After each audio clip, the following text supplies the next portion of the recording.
Hello everyone. मैं अपना next video लेके फिर आपके पास आ गया हूँ। ये वीडियो मेरा थर्ड वीडियो है in my series of 5 stocks to invest in 2022। और ये वीडियो मैं हिंदी में रिकॉर्ड करने की कोशिश कर रहा हूँ आप ही में से किसी एक की डिमांड पे। तो प्लीज़ इसको देखिए और इसको सपोर्ट कीजिए। आप लोग अगर मेरे वीडियोस को लाइक करते हैं, उन पे कमेंट करते हैं, तो मुझे फीडबैक मिलता है, मुझे पता चलता है कि आपको क्या अच्छा लगा, क्या नहीं लगा, आप क्या चाहते हैं। तो उससे थोड़ा-सा सपोर्ट मिलता है, प्रोत्साहन मिलता है। तो प्लीज़ उसके लिए मेरे वीडियोस को लाइक कीजिए, कमेंट कीजिए और शेयर कीजिए और मेरे बाकी वीडियोस को भी देखिए। तो अब कमिंग टू इस टॉपिक के बारे में बात करते हुए मैंने आपको ऑलरेडी 3 स्टॉक्स बता दिए हैं जो मेरे हिसाब से इस साल में इन्वेस्ट करने के लिए बहुत अच्छे हैं। अब मैं 2 और स्टॉक्स के बारे में आज की वीडियो में बात करूँगा और मैं आपको बताऊँगा कि मुझे क्यों लगता है कि वो स्टॉक्स बहुत अच्छे हैं इन्वेस्ट करने के लिए। सिर्फ़ शॉर्ट टर्म के लिए मैं बात नहीं कर रहा हूँ, मैं लॉन्ग टर्म की बात कर रहा हूँ और मैं दोनों के लिए रीज़न बताऊँगा कि दोनों लॉन्ग टर्म के पर्सपेक्टिव से मुझे क्यों ऐसा लगता है कि वो बहुत अच्छे स्टॉक्स हैं। और ये दोनों अलग-अलग सेक्टर के हैं, तो प्लीज़ पूरा वीडियो देखिए ताकि आपको दोनों स्टॉक्स के बारे में इंडिविजुअली समझ आए। तो पहला स्टॉक मैं आपको बताता हूँ। पहला स्टॉक है लेमन ट्री होटल्स। ये हॉस्पिटैलिटी इंडस्ट्री का है। हॉस्पिटैलिटी इंडस्ट्री में आते हैं आपके रेस्टोरेंट्स, होटल, केटरिंग सर्विसेज़। ये सारे जो कंपनीज़ होती हैं, ये हॉस्पिटैलिटी सर्विस में आती हैं। और इसमें लेमन ट्री जो है, ये एक छोटा-सा प्लेयर है अभी। इसका साल का रेवेन्यू अभी पिछले साल जो था वो 130-129 करोड़ के आसपास का था। हालाँकि उससे कोविड से पहले इसका जो साल का रेवेन्यू था वो लगभग 250 करोड़ के आसपास का था। कोविड के कारण रेवेन्यू काफ़ी गिर गया और उसके कारण इसके स्टॉक पे भी काफ़ी इम्पैक्ट हुआ था। लेकिन इसका मुझे क्यों लगता है कि ये एक अच्छा स्टॉक है? पहला रीज़न, हॉस्पिटैलिटी जो इंडस्ट्री है वो इंडिया में बढ़ने वाली है।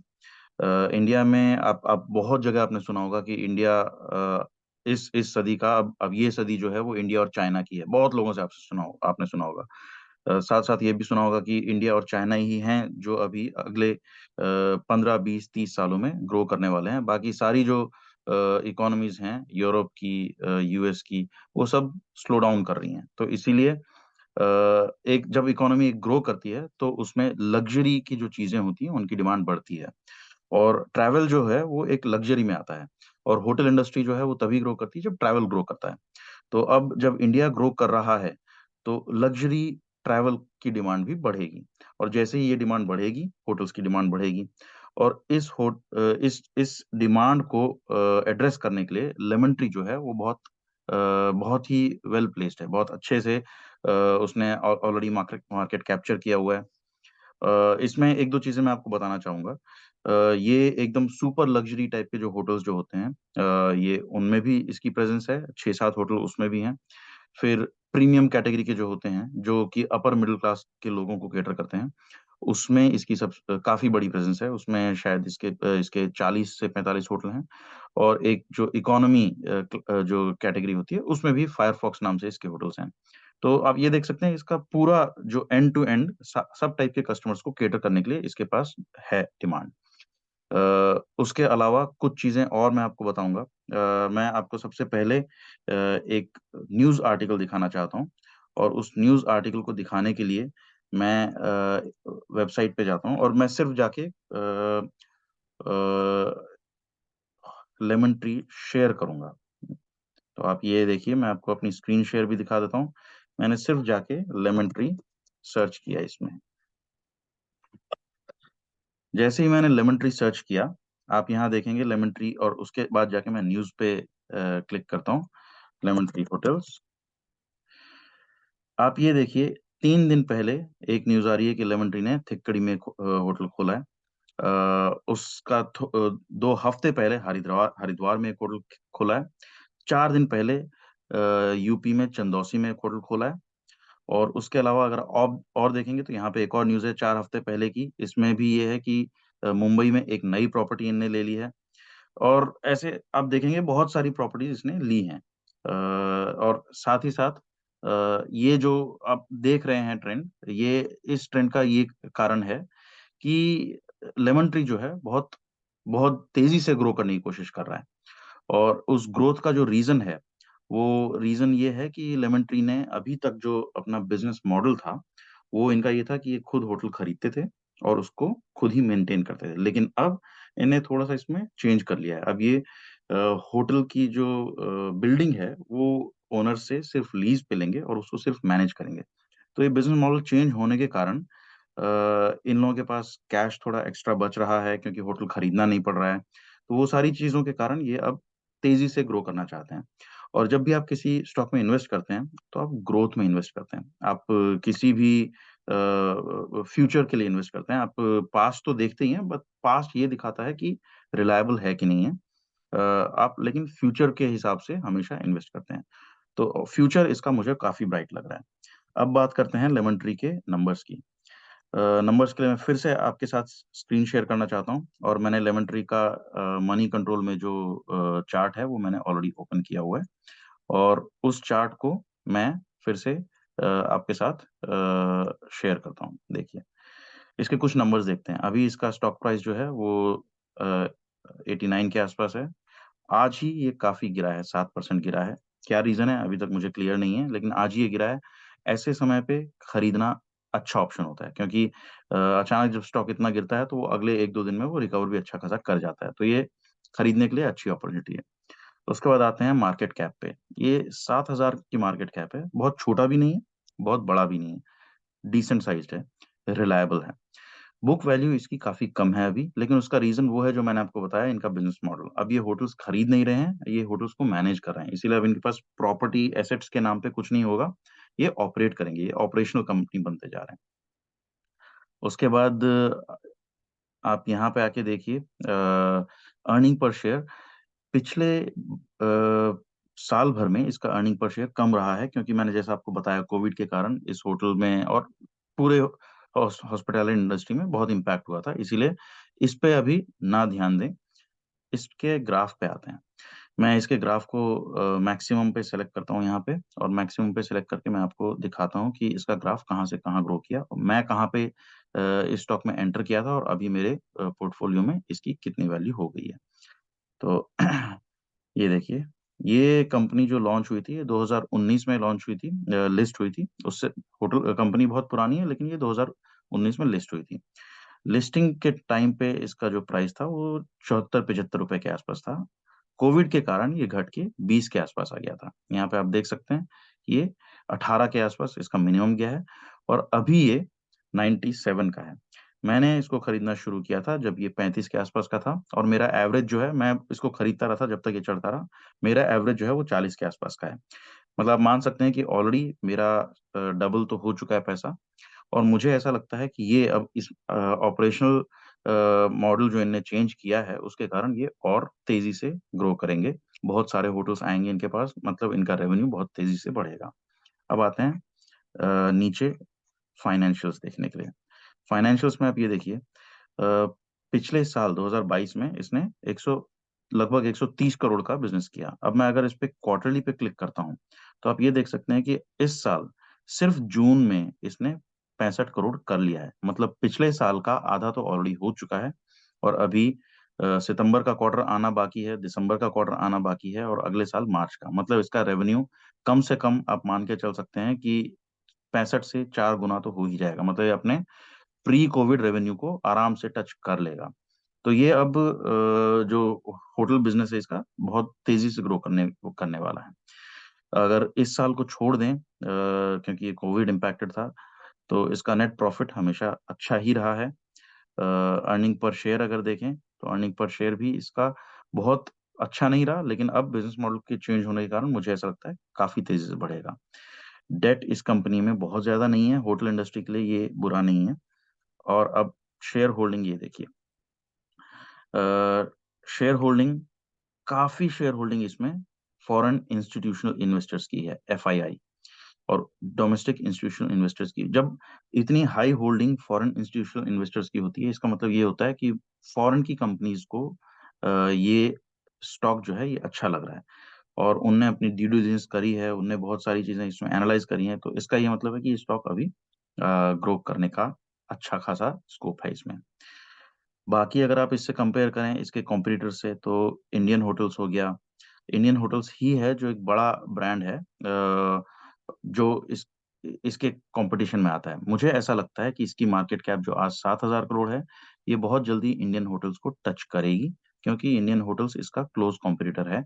और ये लेमन ट्री का और मुझे ऐसा क्यों लगता है कि इसको टच करेगी, उसका एक रीजन ये भी है कि लेमन ट्री का मैनेजमेंट। लेमन ट्री का जो मैनेजमेंट है वो जो चेयरमैन है वो आईआईटी दिल्ली का पढ़ा हुआ बंदा है, और कोइंसिडेंटली वो लिलेट दुबे जो एक्ट्रेस है उनका भाई है। अ, वो आईआईटी दिल्ली और के बाद उसने आईएम कैलकाटा से एमबीए भी किया। तो अब ये देख सकते हैं कि बहुत इंटेलिजेंट टाइप का बंदा है जो कि इसको मैनेज कर रहा है। उसके साथ साथ मैंने इनके मैनेजमेंट में जो और लोगों को देखा, विक्रमजीत सिंह जो है, वो भी इस कंपनी के साथ काफी टाइम से एसोसिएटेड है, और बाकी मैनेजमेंट के लोग भी काफी टाइम से इस कंपनी के साथ जुड़े हुए हैं। जब ऐसा होता है तो इसका ये मतलब होता है कि इन लोगों का कंपनी में ट्रस्ट है, और कंपनी को भी अच्छे लोग मिल गए हैं जो कि कंपनी के साथ ग्रो करना चाहते हैं और कंपनी को ग्रो करना चाहते हैं। तो ऐसे सिनारियो में ये मुझे बहुत अच्छा स्टॉक लग रहा है। आप चाहें तो आप खुद भी इसको इवैल्यूएट कर सकते हैं, और उसके बाद आप देख सकते हैं कि आप इसमें लॉन्ग टर्म में इन्वेस्ट करना चाहेंगे कि नहीं। बट मैं एक चीज़ बताना चाहूँगा, इसमें इन्वेस्ट करने का मौका अभी है। बहुत ज़्यादा टाइम तक आप इसको वेट नहीं कर सकते इन्वेस्टमेंट के लिए, अभी करके और उसके बाद आप भूल जाइए 2-3 साल तक। मुझे ऐसा लगता है कि ये स्टॉक 300 से 350 तक टच करेगा। ये तो था पहला स्टॉक। दूसरा स्टॉक, जब दूसरा स्टॉक जो अब मैं आपको बताने वाला हूँ, वो भी एक अलग सेक्टर का है, लेकिन वो बहुत ही प्रॉमिसिंग स्टॉक है। वो स्टॉक है रैलिस।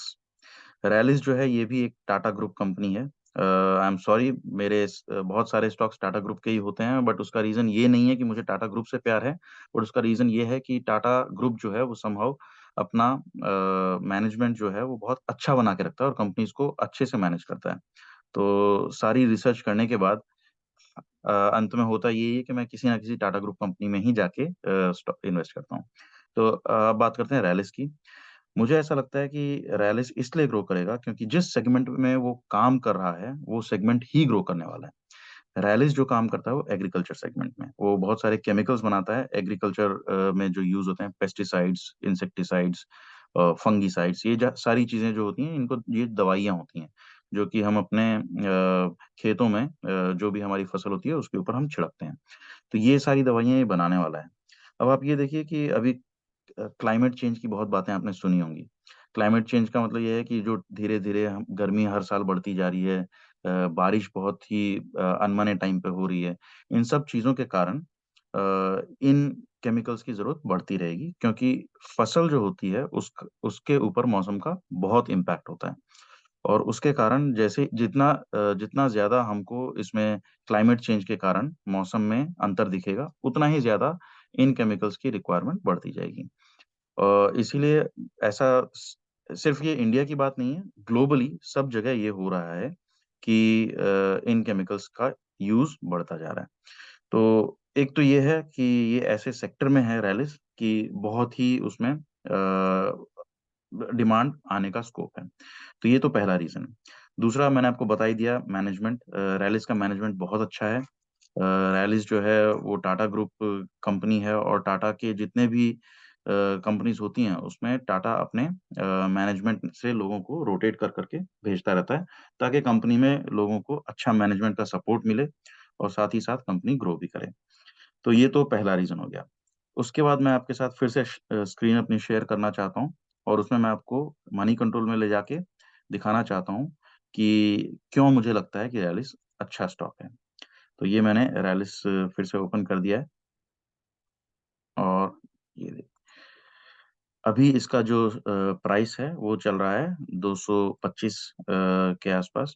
अब इसमें देखिए, ये मैंने आपको बताया था कि मेरे पास मनी कंट्रोल प्रो प्रो का लाइसेंस है, तो उसमें जब मैं क्लिक करता हूँ तो मुझे इसकी स्ट्रेंथ, वीकनेस सब दिखने लगती हैं। तो ये अभी बहुत ज़्यादा रेलेवेंट नहीं है, क्योंकि रैलिस के केस में मैं आपको बताऊँगा क्यों ऐसा रेलेवेंट नहीं है। सबसे पहले आते हैं अर्निंग पर शेयर। ये ₹8 है। मतलब अगर मैं 225 का शेयर खरीद रहा हूँ, तो मुझे साढ़े ₹8 ये शेयर कमा के दे रहा है हर साल। अगर मैं ₹100 पे देखूँ, तो ₹100 पे एक तरह से ये मुझे 4 से सवा 4, साढ़े ₹4 कमा के दे रहा है, हर ₹100 पे। ये मेरे हिसाब से ये मेरा इंटरनल मेट्रिक है, ये बहुत अच्छा है। दूसरा बात करते हैं कि बुक वैल्यू की। इसकी बुक वैल्यू ₹87 है और ₹87 के कंपैरिज़न में अगर मैं अभी इसका प्राइस देखूँ 225 तो बहुत बुरा नहीं है। ये प्राइस बुक रेशियो 2.58 का है। ये काफ़ी अच्छा है। देखिए मनी कंट्रोल भी बोल रहा है कि काफ़ी लो है ये। उसके बाद करते हैं price earning ratio. Price earning ratio इसका 26 है और सेक्टर का प्राइस अर्निंग रेशियो जो है वो 40 है। तो आप ये मान के चलिए कि कोई भी कंपनी अगर होगी तो वो सेक्टर के प्राइस अर्निंग रेशियो को तो टच करती ही है अगले 2-3 साल में। तो इसका ये मतलब है कि थोड़े टाइम में इसका प्राइस इतना बढ़ जाएगा कि प्राइस अर्निंग रेशियो इसका 40-45 के आस-पास पहुँच जाए। तो इसीलिए ग्रोथ तो मुझे सीधी-सीधी दिख ही रही है। उसके बाद आते हैं ग्राफ पे। ये देखिए ये अपना इसका ऑल टाइम पीक जो है वो 334 के आस-पास रहा है और ये इसको बिल्कुल टच करेगा। अभी कुछ रीज़न्स के कारण केमिकल इंडस्ट्री में अभी इन्वेस्टमेंट अभी कम हो गया है पिछले कुछ महीनों में, यूक्रेन वॉर और ये सब चीज़ों के कारण क्योंकि वहाँ से डिमांड कम हो गई है। बट ये सब अभी खत्म हो जाएगा जल्दी ही और उसके बाद डिमांड फिर से बढ़ेगी और उसके बाद आप देखेंगे इसका ग्राफ फिर से चढ़ने लगेगा। इसके बाद आते हैं फाइनेंशियल्स पे। फाइनेंशियल्स में आप ये देखिए इसका रेवेन्यू जो है वो 1500 करोड़ से लेके 2600 करोड़ हो गया है 2018 से 2022 के बीच में और इस बीच में 2 कोविड साल भी आए हैं। उसके बावजूद रेवेन्यू इसका कंटिन्यूअसली बढ़ता रहा है। ये बहुत इम्पोर्टेंट चीज़ है। आप ये देखिए कि चाहे कुछ भी हो जाए, एग्रीकल्चर की जो केमिकल्स हैं उनकी डिमांड कम नहीं हुई है, क्योंकि किसान खेती तो कर ही रहे थे और यही आगे भी चलता रहेगा। प्रॉफिट देखिए, प्रॉफिट हर साल बढ़ा है सिवाय पिछले साल के। ये भी कोविड के कारण थोड़ा-सा इम्पैक्टेड है। क्वार्टरली अगर आप देखेंगे, मैंने अभी एनुअली देख रहा है, क्वार्टरली आप अगर देखेंगे, क्वार्टरली देखिए प्रॉफिट इसका फिर से बढ़ रहा है। ये पिछले साल इसने 2 साल पूरे साल में जितना प्रॉफिट कमाया था, उतना ऑलरेडी ये कमा चुका है आधे साल में ही। मतलब ये स्टॉक अभी भी आगे बढ़ने वाला है। फिर से एनुअल पे जाते हैं। डेट इक्विटी रेशियो कोई डेट नहीं है, 0.3 है मतलब ना के बराबर है, रिस्क नहीं है कोई भी स्टॉक में और आगे चल के देखते हैं कि इसके कॉम्पिटिटर इसका सबसे बड़ा कॉम्पिटिटर है यूपीएल, पीआई इंडस्ट्रीज, सुमितोमो और बायर क्रॉपसाइंस। अब इनका देखिए मार्केट कैप कितना ज़्यादा है। टाटा ग्रुप कंपनीज जो हैं, वो सब कई हज़ार करोड़ के मार्केट कैप में पहुँच गई हैं। टाइटन ले लीजिए, टीसीएस लीजिए, टीसीएस तो कई लाख करोड़ के में पहुँच चुकी है। तो टाटा ग्रुप जो है, वो हमेशा ऐसा टारगेट करता है कि मार्केट कैप सिग्निफिकेंटली जंप करे। हर हर कंपनी को एक बहुत हाई लेवल पे ले जाना चाहते हैं। ये उनका ऑब्जेक्टिव रहता है। मुझे ऐसा लगता है इसका मार्केट कैप भी 50 से 60 हज़ार करोड़ तो पक्का पहुँचने ही वाला है और इसीलिए मुझे ऐसा लगता है कि ये अभी इन्वेस्ट करने का सही समय है और इस कंपनी के साथ ग्रो करने का सही समय है। तो मेरा रिकमेंडेशन फिर से रहेगा इन 2 स्टॉक्स का। आप इन दोनों को चाहें तो खुद भी एनालाइज़ करिए और एनालाइज़ करके आप अपना खुद डिसाइड कीजिए आपको इन्वेस्ट करना है कि नहीं। अगर आपको मेरा एनालिसिस पसंद आया और मेरा वीडियो पसंद आया, तो प्लीज़ लाइक करिए, सब्सक्राइब करिए और कमेंट करिए। इनसे मुझे पता चलता है कि आपको क्या अच्छा लगा, क्या नहीं लगा और इनसे मुझे बहुत हेल्प मिलती है। तो मैं वेट करूँगा कि आप लोग मेरे वीडियोज़ को लाइक करेंगे, सब्सक्राइब करेंगे, शेयर करेंगे और कमेंट करेंगे। Thank you.